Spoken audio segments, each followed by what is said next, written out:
په مزار شریف کې 15 قاچاق وړونکي کسان ونیول شول.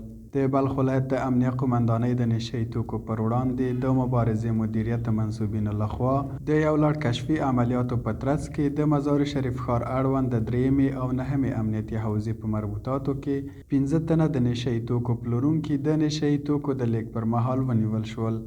د بلخ د امنیه قومندانۍ د نشه یي توکو پر وړاندې مبارزې مدیر وایي له یادو کسانو سره د نشه یي توکو سربیره وسله هم نیول شوې ده.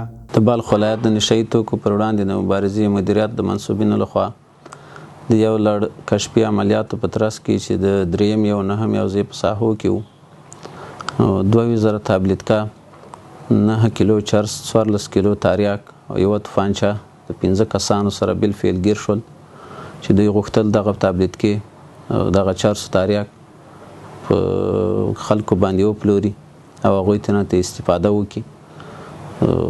دوی ګیر شو په خپله سزا به انشاءالله ورسیږي او عدلي قضایي ارګانو ته به یې تسلیم کړو.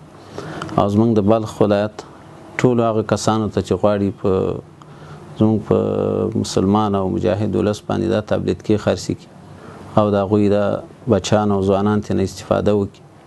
دا پیغام دی چې دا کار د دوی نه کوي. یو خو د اسلام د نګاه ناروا دی او بل جامعې ته خطر دی.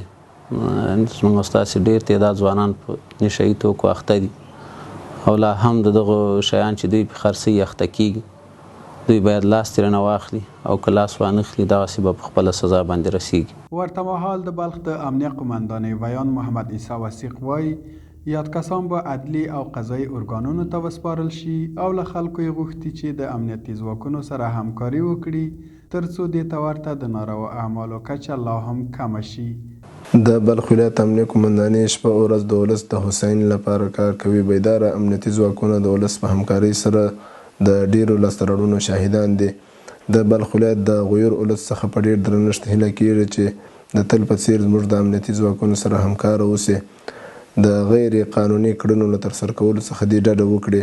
د نشه یي توکو استعمال، کښت، قاچاق او پلور چې یو غیر قانوني او د شریعت څخه خلاف عمل دی ترسره یې نه کړي بلکې په وړاندې یې ودرېږي او زموږ د امنیتي ځواکونو سره دې په دې برخه کې همکاري وکړي.